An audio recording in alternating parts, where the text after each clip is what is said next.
Hello, good morning. This is Kenny Tan speaking, and welcome to the Real Biz Academy. Who else is here? Well, I got quite a number. I got Hannah, Justin, Kevin, Maria, and Howard Xiao. Thank you all for coming. I got 4 items lined up for you today. The 4 topics are, all right, Nick, thank you for showing up as well. As you know, this live stream is recorded. If for whatever reason you have to miss this one, don't worry, everything will be stored on YouTube. Okay, and I expect a low turnout today because of mainly because of the holiday and the long weekend. But that's okay. Oh wow, Gene Riley is here too. Wow, thank you so much.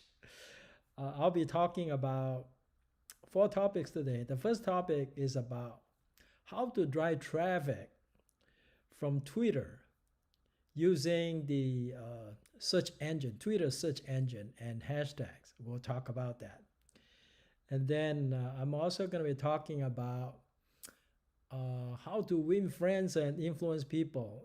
This is one of the skills that I have to constantly go back and refer to, because I think part of being successful in sales is to know how to win friends and influence people.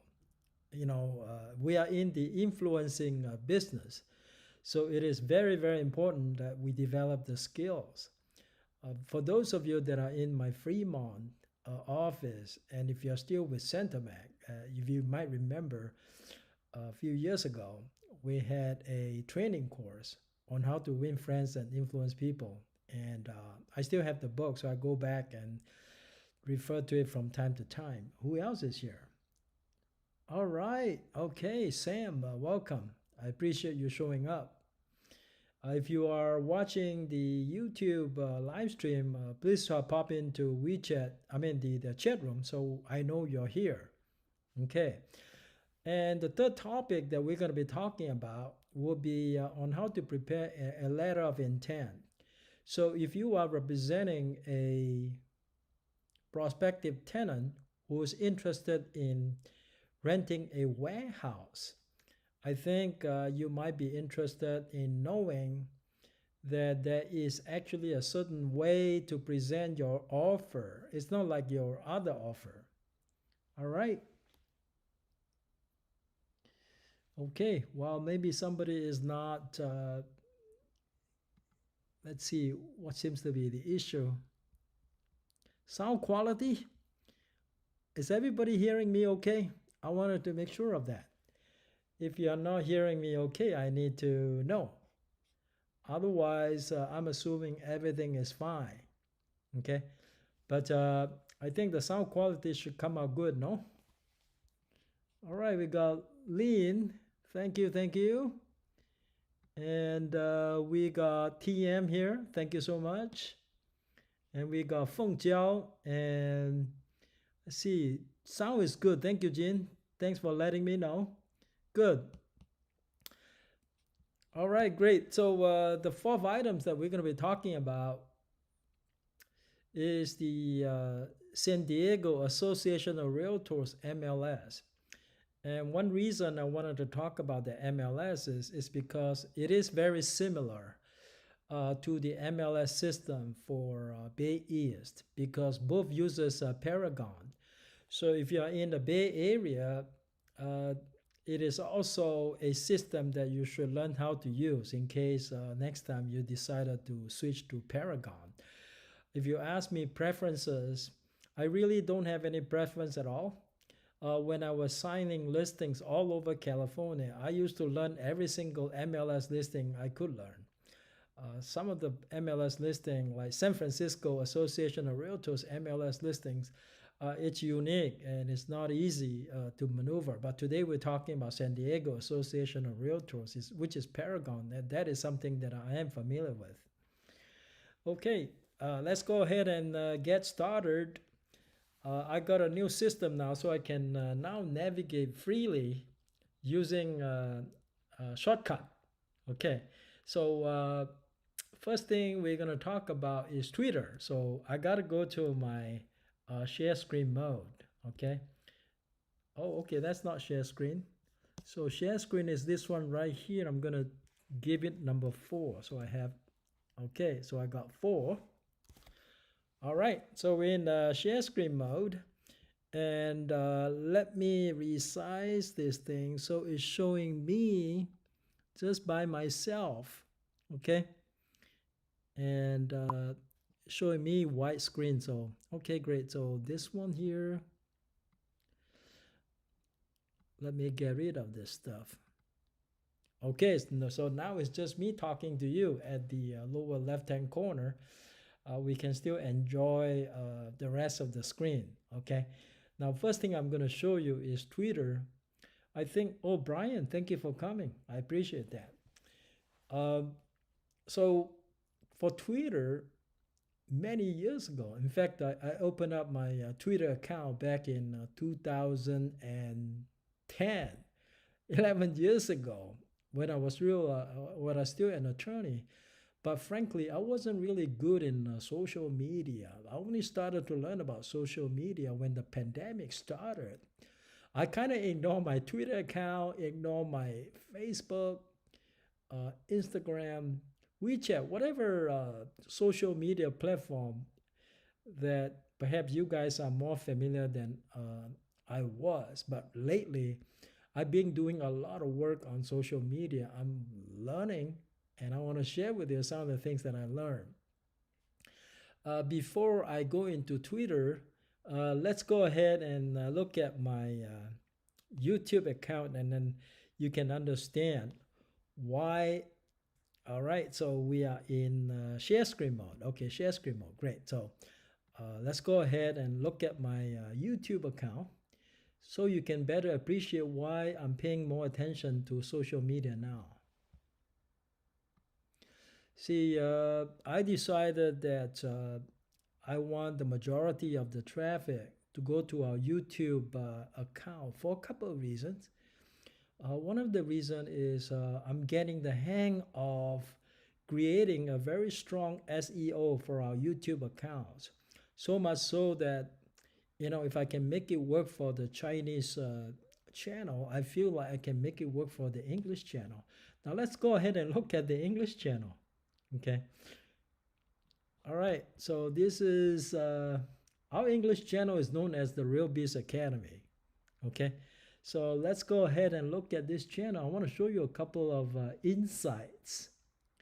So let's go to just a couple of videos I want to show you. Why is it I'm talking about Twitter today? As you know, Twitter is a social media. Okay. Now let's look at this one, because if you go into YouTube and if you look at the analytics, you'll be able to see, you click reach, and you'll be able to see where the traffic is coming from. I don't have a lot yet because we got a small channel at the moment. Now, if you look at the middle of the page, you see LinkedIn and Twitter. So I actually posted the same video on LinkedIn and Twitter. I'm pretty sure if I post it on Line or WeChat, I will get some traffic from there. But I wanted to show you that the nice thing about posting it on Twitter is I can actually track the traffic. Okay, just to show you an example. Another example I want to share with you is this one right here. Let's go to this other, I think Lily's video. This one also shows there was traffic coming from Twitter. Okay, I posted it on Twitter, and somebody must be watching it from Twitter, or else it won't show up as a traffic source. Okay, now this one actually got pretty good click-through rate, is 6.7%. Okay, we're getting better with the thumbnail design. Okay, and if you look at the traffic source, this is actually external. External means it's not coming from YouTube. It's coming from outside. This one has Facebook as the external source, and Twitter as the external source. For whatever reason, I did not get any traffic from LinkedIn. Normally, I would get some traffic from LinkedIn. So now, as you can see, as we grow our YouTube channel, we're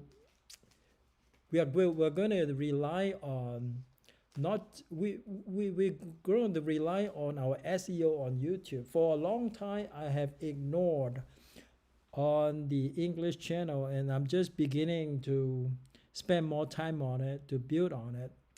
And I gained 4 subscribers in the last 3 days. For me, that is news for the Real Biz Academy, because normally I don't get back-to-back subscriber increase.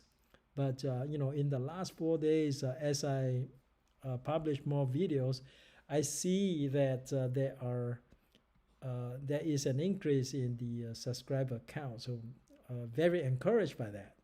So let's go ahead and go to Twitter. And if I go to Google and type in Twitter search, right? Twitter is becoming a pretty good search engine, I might add. So if you look at Twitter, okay? Now, this is coming from Google, so immediately it takes me into the Explore page. You notice that the symbol next to the Explore page is the hashtag symbol. The idea about hashtag actually started from Twitter back in 2007. But, I was a total stranger to Twitter. I hardly pay attention to social media. So I did not exactly know how hashtag would work to help me, but lately I'm beginning to appreciate it.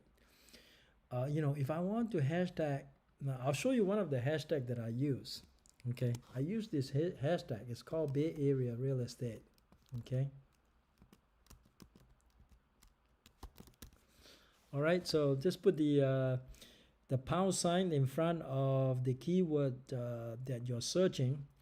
Make sure you don't have any spaces between words, or else it's not going to work as a hashtag. So this is a hashtag is known as Bay Area Real Estate. Reason I use this hashtag is that I think I've done some keyword research on YouTube. It's a pretty good keyword. So if I click on it, Bay Area. I miss a letter R, I think. Bay Area. I miss a letter R. That's why it's not showing up. Okay, now if I press return on it, you're gonna see Lily's video shows up, and then you're gonna see Kathleen's video shows up. Okay, so that's using hashtag to search on Twitter. But if I just want to use a keyword to search on Twitter, for example, I want to search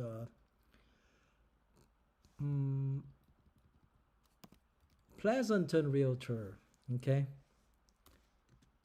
As you know, Kathleen is a Pleasanton Realtor. If I search Pleasanton Realtor, you see her video will show up, okay? Now, another thing is on the bottom right, you should be able to see the analytics.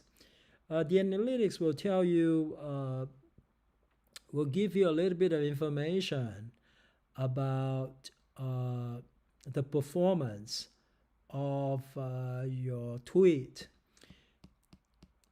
This is obviously brand new. I just posted it yesterday, so there's not much reaction yet. So another reason I don't get much reaction is because maybe the followers, my followers, usually, unless people find me through a hashtag in big number, I'm probably not going to see much engagement at all. But I want to show you one that I have a little bit of engagement. How about try this one? San Diego real estate, right? You see this one right here? This is actually our video that I posted. This one has 2 likes. You see that? Okay, that's what I mean by engagement. Okay. Yep. So and then you can look at the performance, and it says here media views is one. That means somebody clicked on the media. It might be me, it might be somebody else, but somebody certainly did. But the impression, so far there are only 47. Okay, not a big number. Okay, and then of course you can view all engagement. The engagement is important because you gain some insight. Okay, you got 1 media engagement, 2 likes, 3 link click. That's pretty good. Okay, so 3 link click. All right, click on the URL or card in this tweet. Okay, 3 link click. Okay, total engagement I had 6 on this one. I think that eventually if I pay more attention to my Twitter account, which I intend to have my VA work on a daily basis. Currently my virtual assistant, her name is Mariella. I'm having her manage my Instagram, Pinterest, and LinkedIn. And soon I will add Twitter. So she will be managing Twitter, Pinterest, Instagram, and LinkedIn for me. And one of the things that I want to do with my Twitter account is to engage more with my followers, and also to increase my follow. And the way to encourage my follow is to interact with people.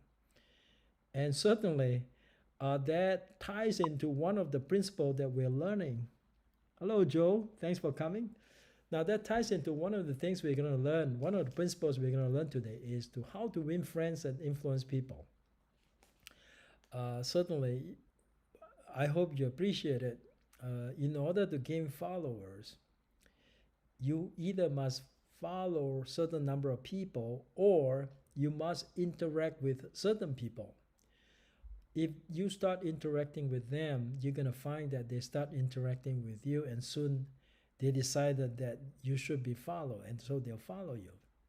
And the more followers you have, the more interaction you're gonna get whenever you post something interesting. Certainly, I don't want to be posting everything about real estate all the time. So if you want to be successful in social media, one thing I find is the quickest way to alienate people in your social media platform is to constantly bombard them with real estate.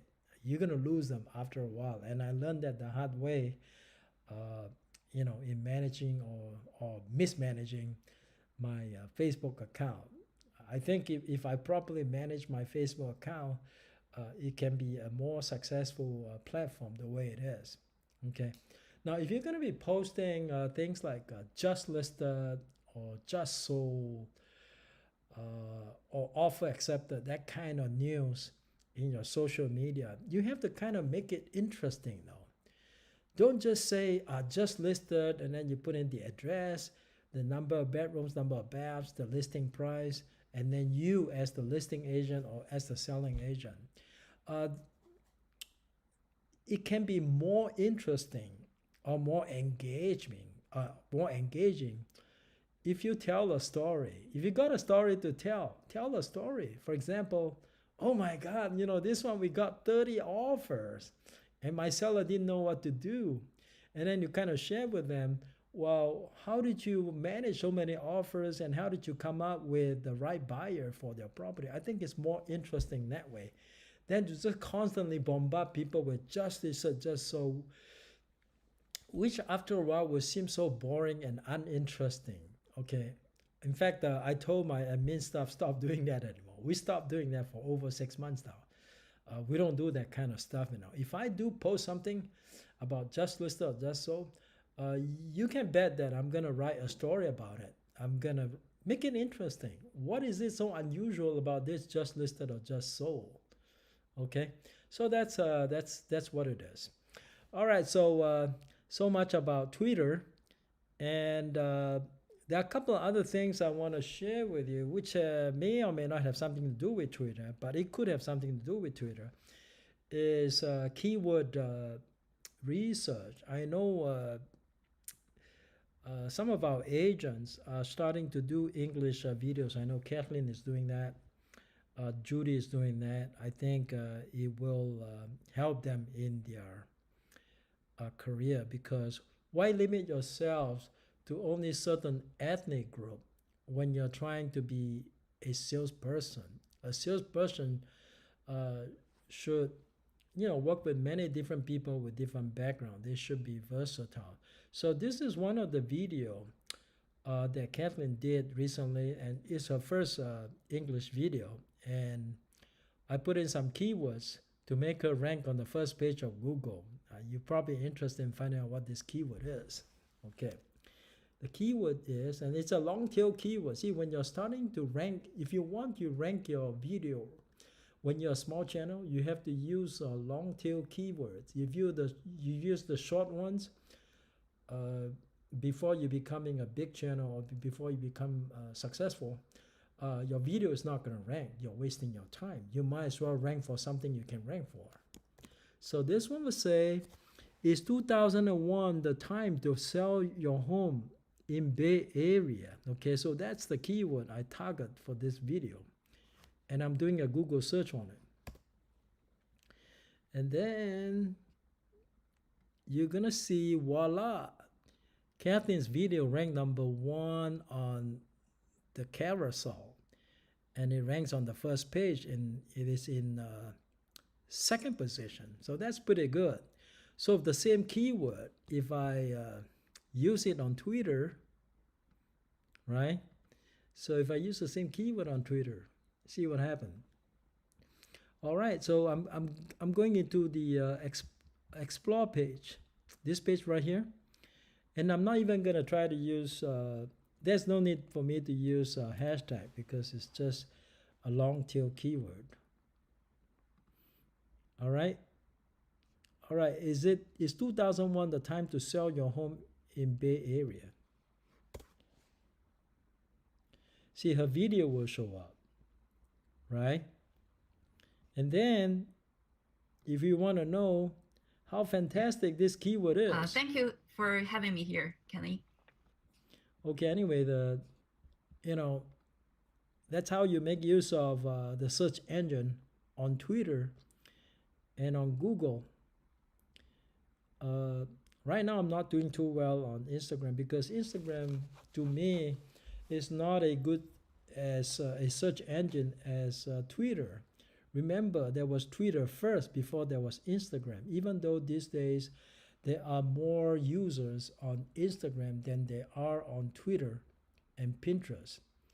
LinkedIn is coming up. LinkedIn has almost the same number of users as Instagram. So that's why I have my VA manage my LinkedIn account as well. It's easier to make connections. It's easy to make connections on LinkedIn. I can easily add 20 connections a day. Okay. Of course, there's no point adding connections on LinkedIn unless you plan on interacting with them. Okay. All right. Okay, so let's go on and go on to the next topic. So that is how you make use of Twitter as a search engine. It actually is a pretty good search engine, I might add.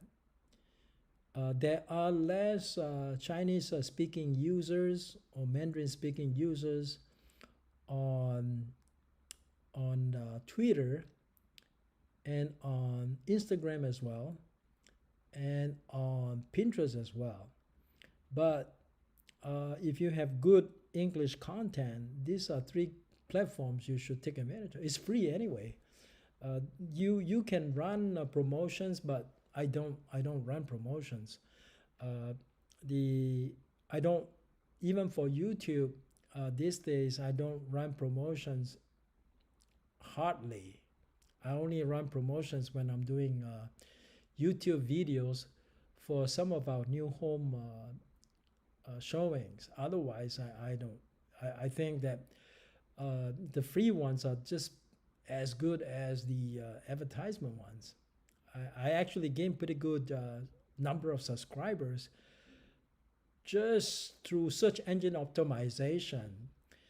search engine optimization is really, really the key. Okay. All right. Now let's move on to the next topic. Next thing I'm going to be talking to you about, and I will leave the screen share for a while and come back to this one here. All right. Okay. Now I can talk to you face to face. And today's principle on how to win friends and influence people is, give sincere appreciation. Give sincere appreciation. That is the second principle that I'm sharing with you guys for a long time. It's easy to forget, even I myself, I'm not very good at that. So I have to constantly go back and read the book. Uh, you know, and the name of the book is How to Win Friends and Influence People by Dale Carnegie. That is a classic, and there are some great principles in there. If you can command those principles, you're gonna be better with people. Which, by the way, I suck at dealing with people, so I am learning myself. Okay, so I'll give a good example. Uh, Everybody wants to feel sort of important, you know. Sometimes, when people announce certain things to you, they want you to acknowledge it. Oh, my daughter just graduated. Oh, wow. Oh, my so and so, something that is important to them. People post things like that on. Let me turn my cell phone off. Sorry about that. I forgot to turn it into airplane mode. Okay, now it is in airplane mode. When people bother to post something in social media, you know, they want to show some happy moments in social media. Uh, you have to acknowledge them. If you start acknowledging them, then they will start acknowledging you. It's not the other way around. The other way around doesn't work. If you wait for people to start acknowledging you before you start acknowledging them, that is not the right approach. I think if you start caring for people, people will start caring for you. I'll share a few things with you. Some of you might be thinking, well, Kenny, you've been getting listings or you've been getting buyers leads. Where did you get them from? It's not from one of the videos I make with you, is it? Well, my answer to you is it's not. It's actually from my own hard work. I currently have about 1,300 subscribers for my Chinese real estate license and loan license training channel. And a lot of times these students, they will add me on WeChat because it's Chinese, so they get my QR code for WeChat. And they would add me on WeChat. And sometimes, in fact, oftentimes, they will ask me questions. Now, these questions, to you, it might not be as important, but to them it means a lot. I'm asking you a question. Why do you ignore me? So I can't ignore them. So this is how you build relationships. So one of the things you do, if you decided that whatever the platform that you want to be involved in, it can be LinkedIn, it can be WeChat, it can be Instagram, it can be Twitter. You got to engage with people. Now, if you don't have time to do that, you got to hire somebody to do that for you. And that's why I hire VA, because this VA, they are excellent. They take care of my social media platform for me, and the rest is history. On WeChat, unfortunately, it's on my cell phone, so I have to kind of do it myself. So people want to feel important. So I got questions all the time. I got people adding me, not just in California. I got people adding me from all over the United States, and I have to interact with them. So this is my a daily routine. So I will interact with, let's say, I decide on a given number. I'll interact with 10 people today. Okay, every day, daily, I interact with 10 people. I actually use my WeChat as a sort of as a customer relation management device. So, on WeChat, when you have that conversation, the older ones will sink to the bottom, and the new ones is actually at the top. So if you have the habit of starting from the bottom daily, eventually all this conversation is going to get fresher and fresher and fresher. And when the people want to buy a house or they want to sell their house, they remember you.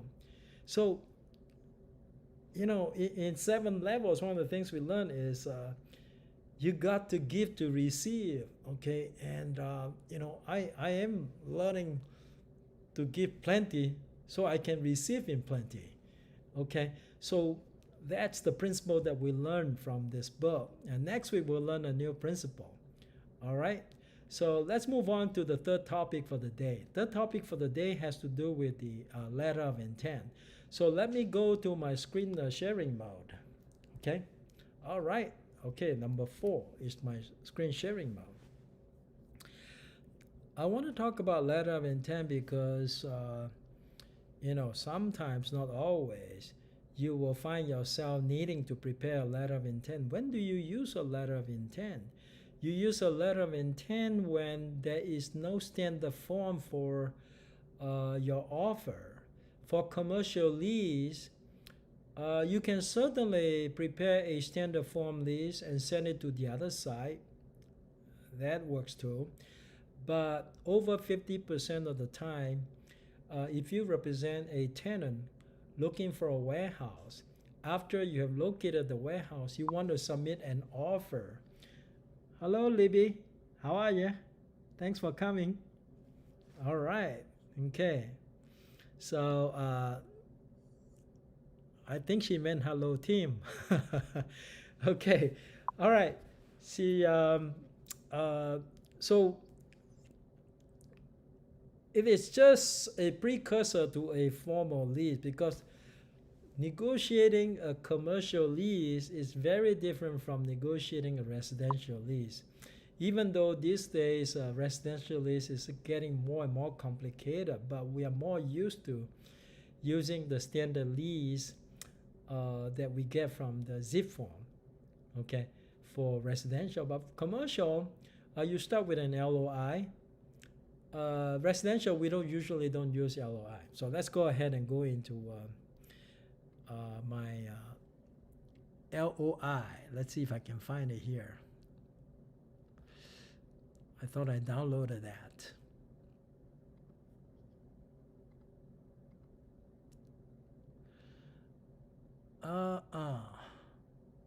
I thought I downloaded it. Apologize for that. Okay. Let's see. Let's see if I can. Hold on a second, okay?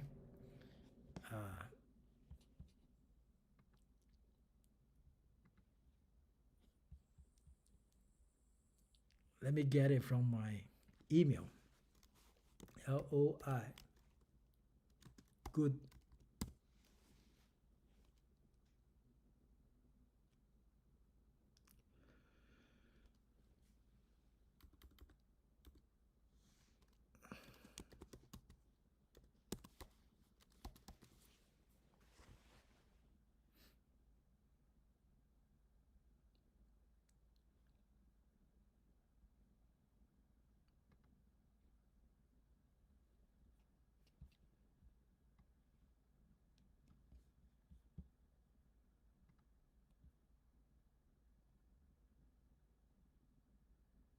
All right. Okay. How about this one? Okay. Now, if you can see my screen, hopefully you can because I think I'm in share mode right now, right? Okay. Now, if you see my screen, this is what an LOI looks like. So on the LOI, usually I email it to the listing agent. So it's got the listing agent's name, and then this is actually to buy a property, but the LOI to buy a property will be very similar to an LOI to lease a property, but since the example I'm giving you is to buy a property, we might as well talk about the LOI to buy a property. When you want to make an offer on a warehouse, there are two ways to go about it.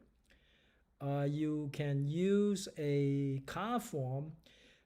These days, commercial real estate agents are becoming more and more comfortable with using car form. So oftentimes you can use the car form instead of the LOI. But if you want to use the LOI, that's fine too. So the LOI will work. Okay, so this is one I prepared for one of our agents. So you got the listing agent's name, and then you got the property address, and then the subject, you simply say LOI. And then it says, this office now represents whatever the buyer's name is in relation to the proposed purchase of the reference property from your client, the seller. And then it also says the purpose of this letter is to further set forth our client's intention to purchase the property and to set forth the terms and conditions for such purchase. We use the same language all the time, but this is for purchase. If it is for a lease, you will simply change it. Buyer will be replaced by tenant, and seller will be replaced by, actually buyer I usually use lessee, and seller I usually use lessor. And then on the last part of the paragraph, you will say for such lease, intention to purchase, the word purchase is replaced with the word lease. But for purchase, it will simply say purchase. And then the property description, you can go ahead and it will say the property to be purchased is an existing industrial property. Now, if it's a warehouse, we will call it existing industrial property. Consisting of what? So you need to kind of generally describe what kind of properties it is. In this case, it's two freestanding buildings. Okay. Now, I get this description often from the listing itself. If whatever the description the listing gives me, that's the description I'm going to use. It makes it easy. So I just kind of copy and paste from the description on the listing onto my LOI. So the listing says two freestanding buildings. A front building approximately 26,500 square feet, okay? And back building approximately 12,316 square feet. This is all from the description on the listing. And it is on a 1.86 acre lot. Typically for commercial, we will put in the approximate size of the lot, okay? To make it easy for people to understand how big of a lot this is. And for commercial, we pretty much always put in the APN number, and you can get the APN number from one or two places. You can get it from the listing, or you can get it from Realist Tax, okay? Because it does have the property address, so you go to Realist Tax, you should be able to find it. Purchase price, so this is the offer price is $5.1 million. So usually when I draft the LOI, I'll have the price in just the number and also in words. So make sure that the parentheses, the information in parentheses matches what's in the actual number. So it's 1 million. Sometimes if I'm not careful, they are not consistent, so that won't be good. So this one says 5,100,000. So this is exactly 5,100,000. Terms of purchase, in this case, it happens to be a cash deal, so I'll say all cash. But if it's financing, you will say 80% LTV conventional loan or something like that. So the seller knows what kind of financing you're getting. The deposit will just be the deposit. The deposit will just be the deposit, whatever the amount is. Typically, I use 3%.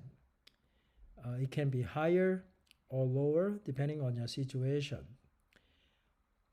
And the language doesn't change. You can actually use a template and just copy and paste the same language regarding deposit. And most of the time, after the LOI is accepted, the buyer and the seller, most of the time, they use the air form. That's why this one says air standard offer agreement and escrow instructions. And then it says the remaining purchase price shall be deposited in escrow by wire transfer no fewer than 3 days prior to closing. Usually it will specify just briefly, when the rest of the purchase price will go into escrow. That's part of the deposit clause. And then this one will say escrow and title companies. And then in this case, I'm a buyer, so I indicate seller's choice. But you can indicate whatever escrow company you want to indicate on your LOI. Typically, we use 3 business days to open an escrow after the formal contract is signed. Not after the LOI is signed, but after the formal contract is signed. Okay. And then the title policy, it will state that it will be CLTA. And then the buyer have the option for additional cost to buyer. This is pretty standard. Contingency, I think all you need to state is just standard contingencies, unless you have specific contingencies you want to put in there. Due diligence period, for commercial, 45 days is not unusual. It's pretty common. Okay. All right. Somebody has a question? No. Warning. Thank you for joining. All right. Closing date. In this case, we chose 15 days after removal of all buyer's contingent. So it sounds like a 60-day escrow. Title and standard language in here says that shall be conveyed to buyer by grant deed, subject only to such covenants, conditions, and other matters of record as approved by the buyer. It's pretty standard. Closing costs, you have to put in who's going to pay for taxes. And in this case, it's actually prorated. And transfer taxes and fees, usually seller pays for it, so your LOI will indicate that. Title insurance, all title insurance policy shall be paid by the seller, except that buyer will pay for any upgrade from CLTA to ALTA. That's pretty standard language. Escrow charges or fees. Escrow charges and fees shall be split 50-50. This is pretty standard way of doing business in Southern California. Okay. Brokers and commissions. It is, paragraph 12 is very important because normally in a standard contract, sometimes we don't put in the agent's commission. So it's important to make it clear how much you want. In this case, we're asking for 3%. That seems like a lot. I'm sure the other side is going to renegotiate the 3% that I propose. And then this one will talk about proof of funds. So we were in the process of preparing the proof of funds, which will be submitted 3 business days of acceptance. So that was good. And then on the 14th, we're asking the seller to provide all existing architectural and engineering plans. It is very common for the buyer to make such a request for commercial purchase.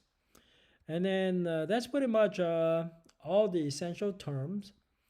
Sometimes there may be 1 or 2 important things that I miss, but if I miss something important, I'm sure the other side will propose to add it to the counter LOI. Sometimes they'll do a counter LOI before we enter into a formal contract.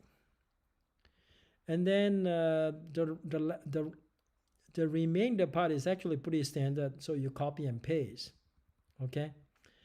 And then here you got me and my other agent.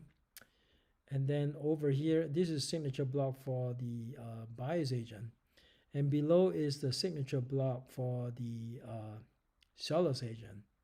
The seller's agent actually can sign the LOI. We don't need the seller to sign the LOI. So this is what the LOI looks like. Okay. All right, so that's it for LOI. Now let's go ahead and move on to San Diego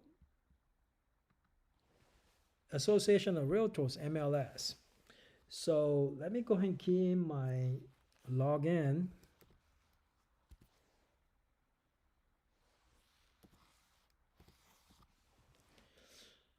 See, San Diego has its own MLS.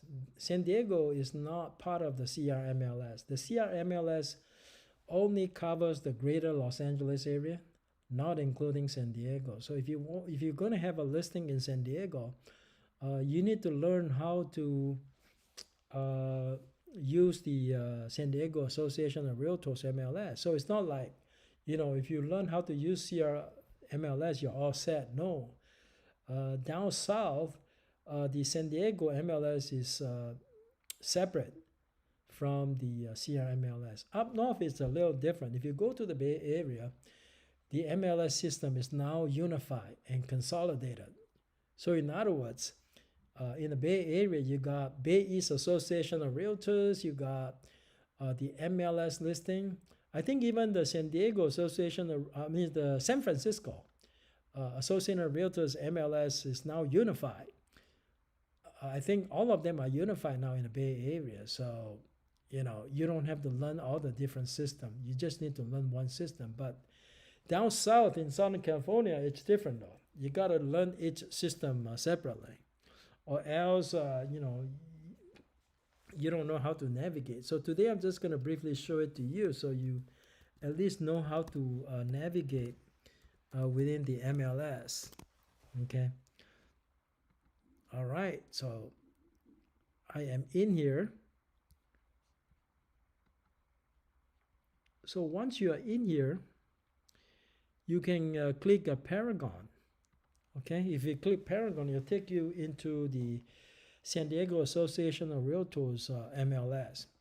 And because you are part of, now if you're not a member of the association, I think you probably will be able to access Paragon from CRMLS, except that I'm not sure if they will let you put any new listings on Paragon.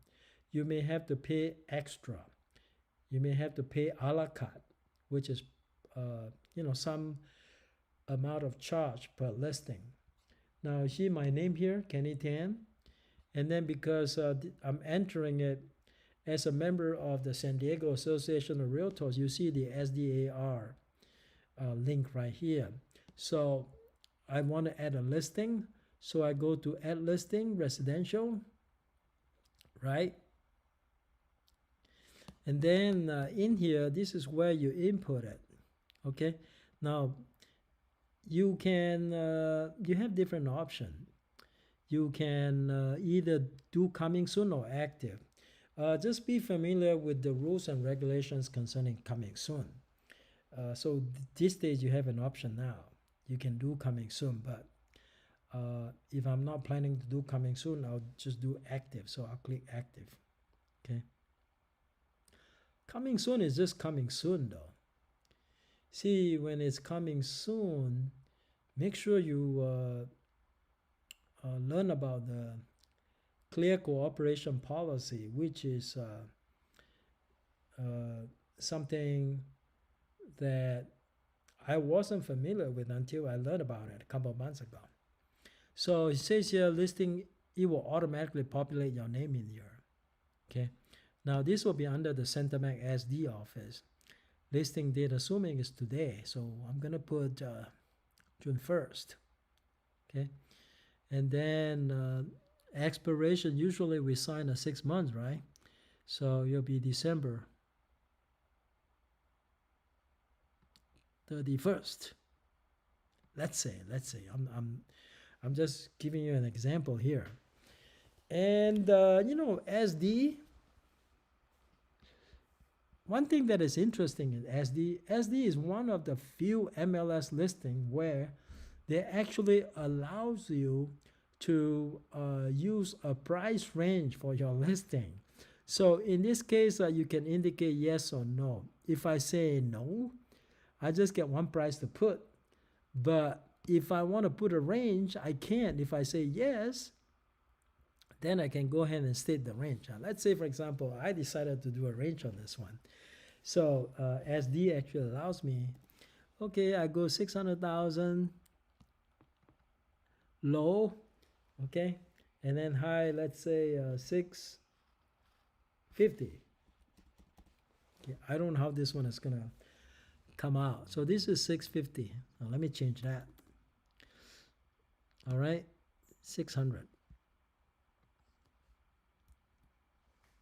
Remember that SD is one of the few MLS that allows you to state a range.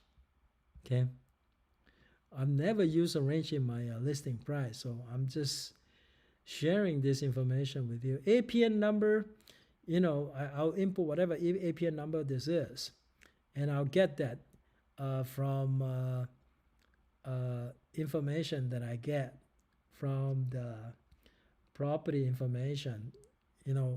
Once I have the address, I can go into realist text and get the APN number. And the address, you go ahead and put in the street number right here, and then you go ahead and put in the street name right here. Since I'm not doing it for real, I'm gonna skip that one. So I think my strategy when I try to do an MLS listing, if I want to put an MLS listing on Zillow as quickly as I can without wasting a lot of time, I usually will just go ahead and satisfy the minimum, which is the one in red where it says R. R means required. So anything else that is not an R, I'll skip them for now. Unless I have extra time. It's always a good thing to put in as complete information as you can, but if you're a busy person, the minimum is just the R. City will be just the city, whatever the city is within the San Diego area. Now, if I have one that says San Diego, so I'm just gonna type in, all right, so this is San Diego, County of San Diego. So I'm gonna type in San Diego as well, okay? Zip code is whatever the zip code is. You just go and input here. And state is, of course, California. And then community, you have to get this information from other source, okay? You can, I usually get it from, I don't know where Jean gets hers, but Jean, put in the chat room where you get your community information in San Diego. If I want to know about community information, I'm sure there is relevant information that you can get from another place. Okay. All right. Neighborhood, same thing. If I want to know what neighborhood this is, I usually get it from secondary source. Cross street, usually you put in the name of the cross street. Number of bedrooms, usually if you do the text autofill, you see this button right here? I'm not showing it to you, but if I use the text autofill now I'll show you the text autofill so you have some idea. This is text autofill. The text autofill will give me the required information by populating the boxes. Okay, I can do the text autofill, but since I don't have it's called the CRS text autofill. You get it from here by putting it. You can put in the R means you have to state the county. In San Diego, they have different counties, so make sure you put in the right county here, and then you can go and input either the APN number, which is the text ID, or you can put in the street number, whatever the information that you need to get the text autofill. You go ahead and do it here. Otherwise, you just go ahead and click out. Okay. Otherwise, you're going to have to input it manually. Usually, I just like to do the text autofill. It saves me a lot of time. And Number of bedroom by autofill. I don't have to fill in, but you can also do it manually. Number of bathrooms, number of bedrooms, number of bedroom, number of baths.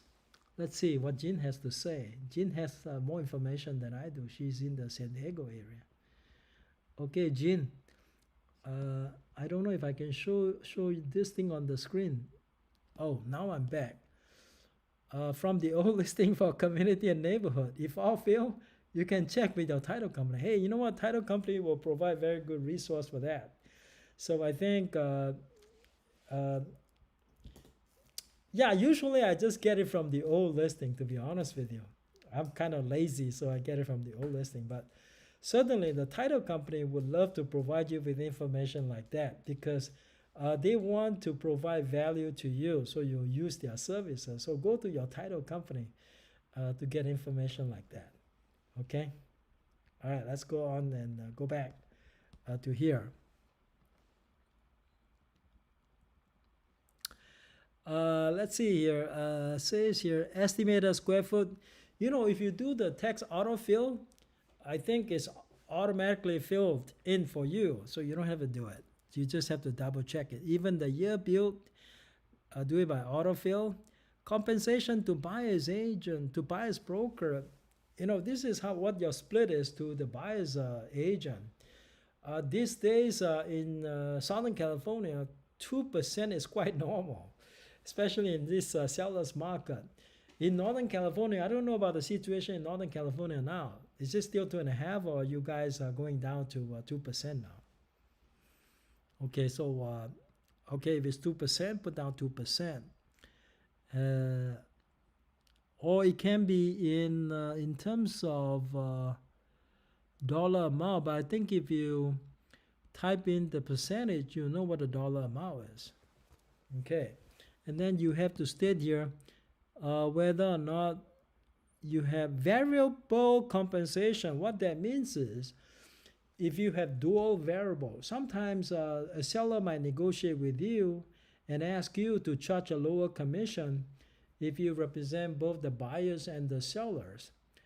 That means you might be charging the seller 5%, or maybe something lower, like 4% or so, or even something even lower if you represent both the buyer and the seller. That is called dual variable. Okay. And limited service, now we don't do limited service. Entry only, we also don't do entry only, but you know, if you do need to do entry only, you can certainly do that. It's yes or no. Entry only means, let's see, Jean, what is it? 2% is common now. I even got that was 1.75. Of course, these days, you know what? Listing agents are kings and queens. Even what you can get away with 1.75%. Okay. Now let's go ahead and go down. Limited service.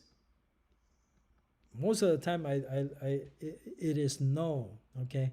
If you charge full service, it's going to be no here and no on the limited service. Short sale. If it is a short sale, you check yes. If it's a standard sale, you will just check no on the short sale, because it's just a yes or no. VOW, always say yes. This has to do with syndication and whether or not you want your listings be known on the internet. I always check yes on the VOW and the internet syndication. IDX is all, see, by default, it's always yes. Internet address, I don't see why you want anything less than a full address, so you certainly use the full address. Okay. AVM, all this thing is, it's all about allow comment, reviews, and everything. It's all going to be yes, unless you have a reason not to check yes on this. Residential style, you know, this one usually I get it from Realist Text, because the Realist Text contains the information about the residential style. Is it ranch or is it contemporary or whatever it is? You go ahead and indicate that. These are the only, oh no, this is actually the residential style. It means the type of title that you have. So if it's a attached, like a condo, detached is like a single family residence. A modular home is more like a manufactured home. To be honest, I don't know the difference between modular home and manufactured home. I'm sure there is a difference. I just usually treat them as the same thing. Mobile home could be the same thing as a manufactured home. I don't know what row home is. Never used that before.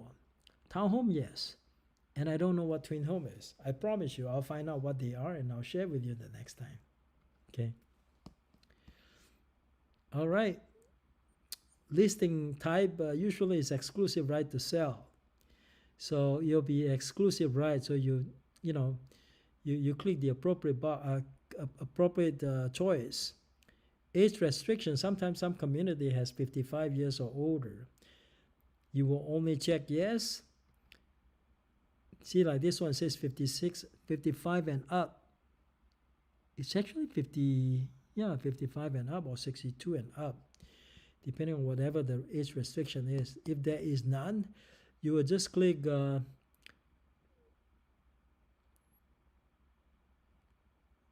NK. NK means not known or other. Because it is a mandatory selection, so you got to respond to it. Okay.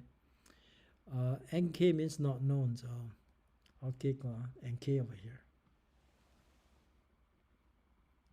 All right.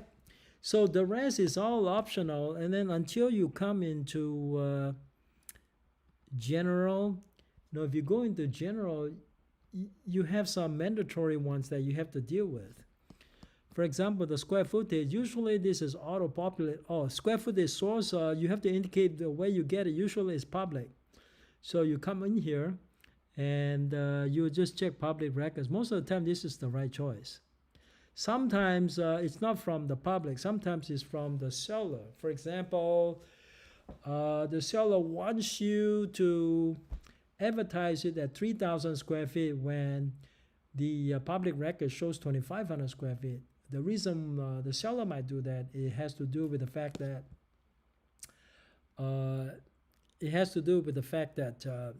it will actually encourage some buyers to pay more money for it if the buyers think that they're buying a bigger square footage. It's actually a better marketing strategy. You make whatever disclosure you need to make, but if the actual square footage is 3,000 and the permitted one is only 2,500, there is nothing wrong with advertising it as 3,000 as long as you make the appropriate disclosure. In this case, the appropriate disclosure might include the source. The source, you will have to say something like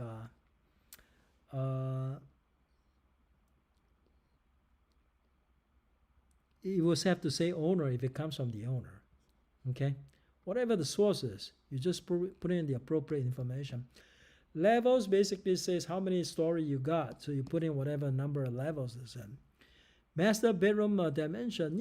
In Paragon, they actually do require you to put in the dimension, how big the master bedroom is, and it's a required item. So where do you get that information? You can either measure it yourself or get it from the previous appraisal report or get it from previous listing, like Gene Riley said, and then just kind of rough estimate it when you're out there on the property. Make sure that you're providing the right information. Okay, now let's go down to the mandatory one. Dining room dimension, you go ahead and put one in here.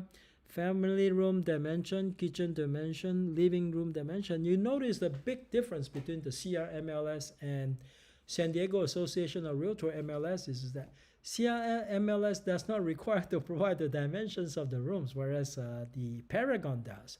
All the Paragon system, including the one up north, they all require you to put in the dimensions for the rooms. Parking, garage spaces, you just indicate how many spaces you have for parking. And parking non-garage space, sometimes it's non-garage, like a carport. So you have to indicate. So if you have, carport, if you have 0 garage space, then 0. And then you have 1 carport, you put in 1 carport here. Lot size, usually you get that from your autofill, from your tax record. Lot size source, usually it will say public record. Usually, it's very rare that you get it from another source. Most of the time it's public though. It could be whatever source it is, okay? Sometimes it's title company, it's possible. And lot size, you can say estimated. Now, if you don't have, sometimes it's city or county rec. Most of the time it is. All right, so let's move on to the next item here. Features. So let's go ahead and look into feature and see what are the mandatory items. So mandatory items, all features, you can actually click this one and go ahead and take care of it with just one item, or you can do it individually. Now, AD cooling, okay, indicate what kind of cooling system you have. AE equipment, what kind of equipment you have. Whether you have a burner, stove, whatever that is applicable, just go and check those boxes because it's a required item. Exterior, same thing. You pick whatever that is applicable. Okay, whether you have a stucco wall or you have other types of exterior materials, just check appropriately. Fencing, same thing. What kind of fence do you have? Okay, is it a full fence or brick wall, whatever? Go ahead and select your item. Heat equipment, you have to say what kind of heater you have. Heat source. Now, heat equipment, the choices are so many. Sometimes you got floor furnace, sometimes you got fireplace. Check the appropriate ones. Heat source. Heat source usually gas, sometimes electricity, sometimes solar. These days you got solar, so you got to check appropriately. Okay. All right.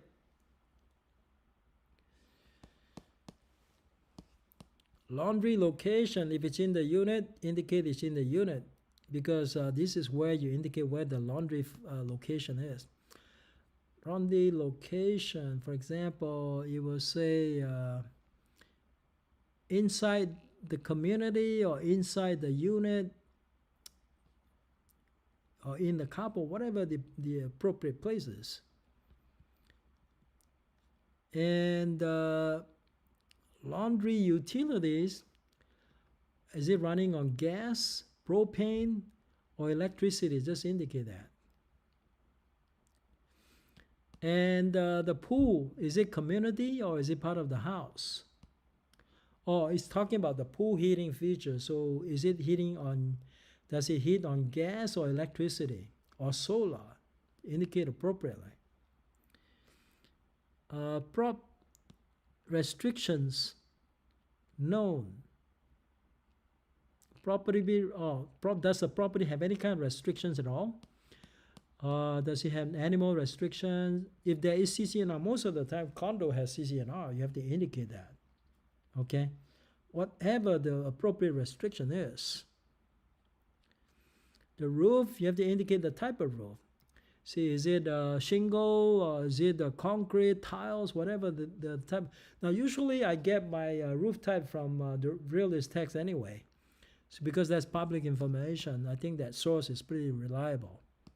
Okay, and then you will indicate sales restrictions. Certain complex does not allow you to sell unless it's approved by the association or even court, especially when you're dealing with a probate listing.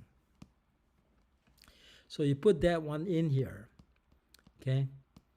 And searchable rooms. I don't know what this is.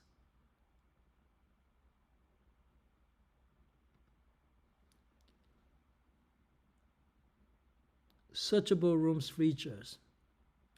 Okay, any other types of room you have? I don't know. Jin, do you know what searchable room is? I don't know what this is. I've never used it. Okay, and then you have to indicate whether it's on sewer or septic tank. Terms is where you indicate the commission split, I think. Oh no, this is actually the buyer's terms, whether the buyer paying cash, or would you allow the buyer to pay cash, or would you allow the buyer to get a loan? This is where you indicate it. Topography, what kind of topography you have? Is it hillside, hilly, mountainous, level? Okay, whatever the appropriate topography, you have to indicate here. And the water source is just the type of water you have. Is it private or public? Okay. All right. So we're done with this page. And notice that I only gone through the required one. So just imagine the amount of work you have to put in if you try to. Now this is not required, so usually I just kind of skip it for now, unless I have extra time. Okay. Now the fees for a management, homeowners fees, this is where you put the HOA amount. Is it 260 or 300, whatever the amount is. Other fees, for example, this one here, you can indicate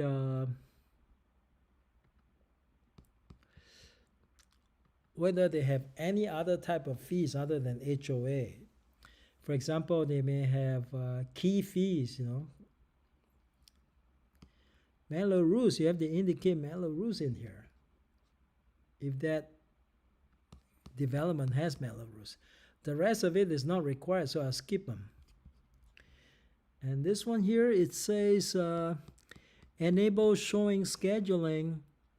I think this has to do with showing time. If you want to use showing time to allow buyer's agent to schedule showing using showing time, you want to say yes on this. I don't know whether it's still available, but I certainly check yes to make my life easier. Remarks is where you put in the property description. You want to write up something on your listing. What are the highlights of your listing? You want to put in your remarks. You got the private remarks and the public remarks. This remarks here is for the description that you want to show up on Zillow. Private remarks is for private message that you want to leave for the agent. For example, you want to tell them that there is tenant there. Showing is by appointment only. These are things that you want to put in the confidential remark. Direction to property, yes, you certainly want to put that one in there, but they don't appear to be. Showing instruction is important. The other one that are not mandatory, you can kind of skip them. Showing instruction, you have to tell them whether it's by appointment or they have to, use the Supra. Occupy, you have to indicate whether it's vacant or somebody is occupying this place. Sentry lock, I know in SD they use sentry lock sometimes. We don't use sentry lock much in the greater Los Angeles area, but I think Jin, can you share? Do you guys use sentry locks all the time? Mandatory remark, I don't know what this is. Let's see, mandatory remarks. Oh, I see. So if it's what that means is sometimes there is an agreement between the seller and a third party about letting a third party having a right to purchase or having the right for first right of refusal before selling it to another buyer. So that's called the mandatory remarks. Okay, now let's look at mobile. 。 . 。 。 。 . 。 . 。 . 。 . 。 . 。 . 。 . 。 . 。 。 . 。 。 . 。 。 . 。 . 。 . 。 . 。 。 . 。 。 . 。 。 . 。 。 . 。 . 。 . 。 . 。There are some mandatory item here.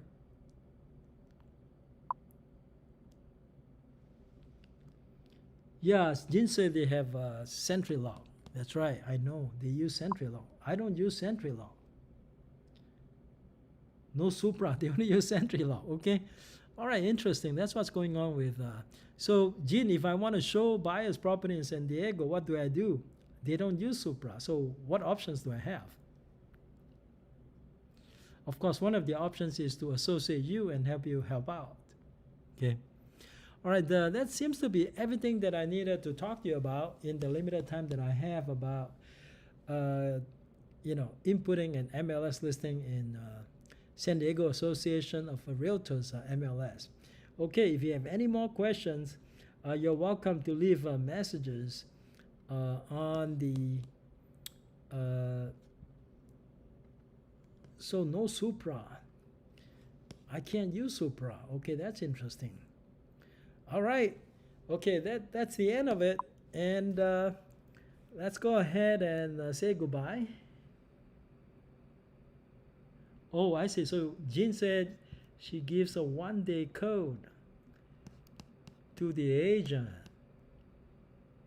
But how do I open the Sentry Lock though? That's the thing. Does she use an app or what do you do?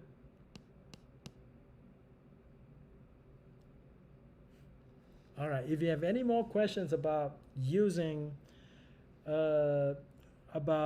showing properties in San Diego that involves the use of Sentry Lock, feel free to contact Jin, okay? Jin is a better expert than I am to talk to you about it. All right, guys, and thank you for joining me. Have a wonderful rest of the week and enjoy your weekend. See you guys.